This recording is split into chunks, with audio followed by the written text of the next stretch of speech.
Oh my. Oh my, the TGS trailer for Final Fantasy 15. What's good, my fellow peasants? I don't think people realise, but this is possibly the biggest, most important, most profound trailer we have had for Final Fantasy 15 yet. Besides possibly the Dawn 2.0 trailer, that was pretty big. But this, I've actually had to stop filming mid-video. I was doing a Chaos Theory video. That's going to be coming up. You guys are going to love it. If I've never blown your mind before, this will be the video. I will eat my damn hat if I don't blow your mind with that vid.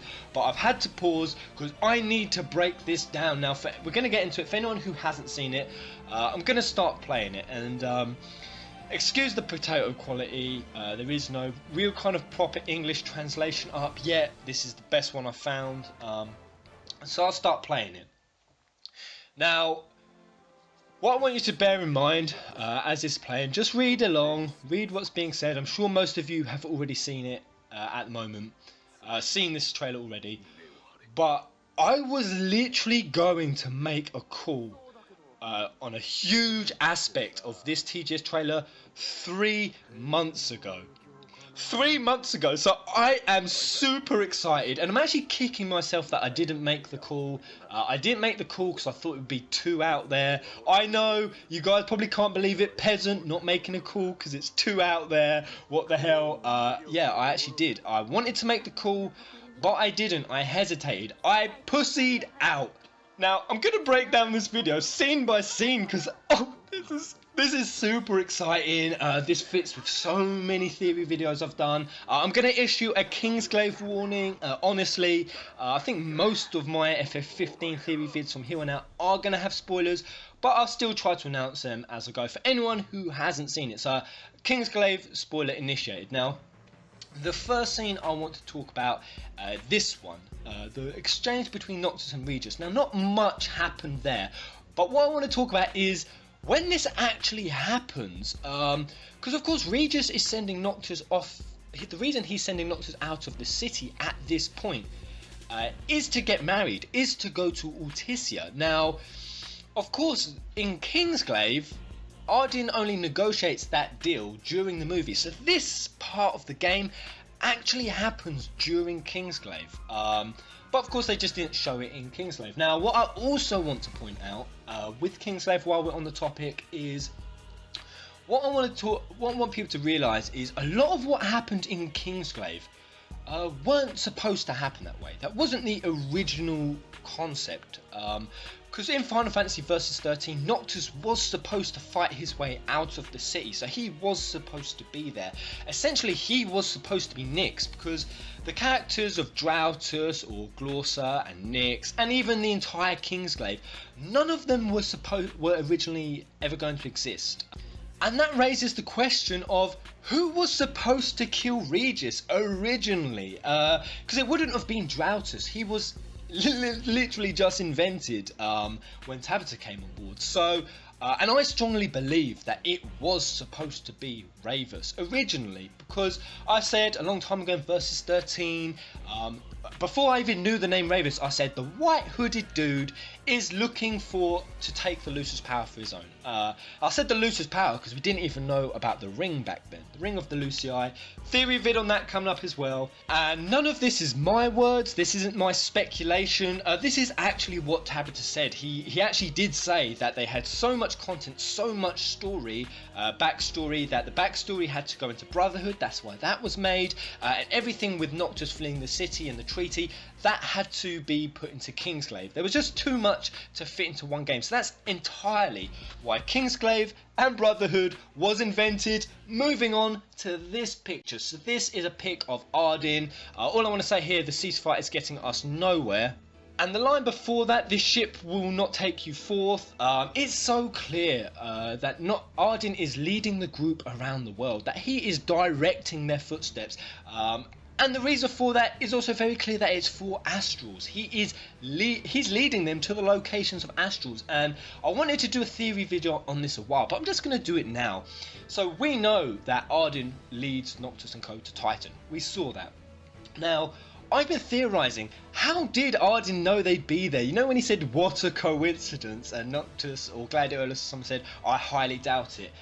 Yeah, and I've theorised he was tracking the Regalia, but I think it's actually something different. Let's look at Ortisia, where Leviathan is, and Astral. Why do Noctis and co go there? Of course, for the wedding. Who treats for the wedding? Who actually is the person who announces the wedding? Ardyn. So Ardyn is the reason they went to Ortisia. Why did they go to Lestalum? Why were they there? They were looking for Luna Freya. But then they get to Lestalum and Iris says that there was a rumour that Luna was here, but that she left.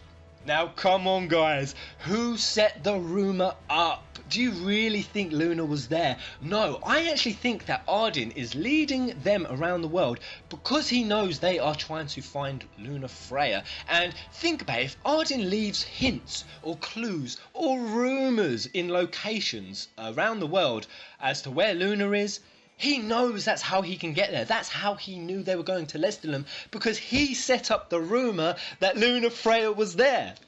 And of course, this scene supports that. Why is he so keen and eager to help them travel across the ocean to get the boat? Why does he flick them a coin? Money, finances, whatever it is. Ardyn wants them to travel. He is directing them. Let's move on. Oh goodness me, this is so dope. So this is the one with Cid. We fought this war back then. Now, I'm only saying this because I've been saying about cycles and how I think the Brotherhood, the same thing happens again and again and again and again, and this kind of just support. We fought this war back then. So the same war, the same fight, it's been happening over and over, and we saw that with Niflheim. They've been attacking for 150 years. So it's been 150 years. That's roughly around about the sort of time that 13 kings would come to power, especially kings whose life are considerably shortened by the aging of a ring. So I can imagine that 150 years directly relates to the 13 Lucius ancestors, the ones that are cursed. Of course, the only thing that is different now is Noctis, the strength of this brotherhood. Of course, the other brotherhoods fail, but we've started seeing cracks in this brotherhood. And the other thing that is different is Ardyn. It was said in his Kingsglaive description that Ardyn significantly increased the power of Niflheim. He did. He is the reason they were able to get through the Lucius barrier. He was the reason they were finally able to get to the old wall. So of course we can conclude from that Ardyn was the one who brought demons. He was the one. I mean, we saw that. We saw Iodolus say to Ardyn, get rid of the demons. But moving on, this was supposed to be a quick vid, so like you, Cor was also a fool with no power. Ravus, the only reason I'm bringing this up is this isn't the first time someone's talked about Cor Leonis. We've had another member of Niflheim. I'm going to talk about him on the next video, but all I want to point out here is that people on Niflheim clearly know Cor Leonis. They clearly know how powerful he is, and I don't think that Cor Leonis the Immortal, I don't think he's got this name and reputation because he's good with a katana. You know what I've said, you know I think he's an astral. If you've seen my Secret of Cor video, you know I think he's guiding the Brotherhoods. And it's just so clear. I mean, look at Cid, look at Regis, look at Wesker, look at Klaus, look how old they are compared to how old Cor Leonis looked. He is just so clearly, he's clearly younger. He's just immortal. He's ageless. I'm so convinced of it. But it's important to remember this scene here and to remember Cor Leonis the Immortal. And moving on to this scene, I was so excited when I saw this because, as I said, I've just been filming a video on Chaos, and it's a video that's really going to explain exactly what the Lucius magic is, exactly why the Lucii are what they are, who they are. I'm even going to talk about who Etro is in the game, or who I think has replaced Etro, what the original concept is. That video is so dope, there's so many connections, but a key point in that video is that I said, and you'll hear me say in there, is that Lunafreya's magic and her family is that of light, and that Noctis's is that of chaos and darkness. And when she came in and she said, we'll bring back the light that was lost, and the world will take back the darkness, it just supported it. And I want people to remember this, and how strong and confident Lunafreya was in what she said about take back the darkness. Because I think she's going to flip on that position, because Lunafreya doesn't know at this point how important darkness is. Darkness is important, so just remember this. So this next scene was the really intense exchange between Gladiolus and Noctis.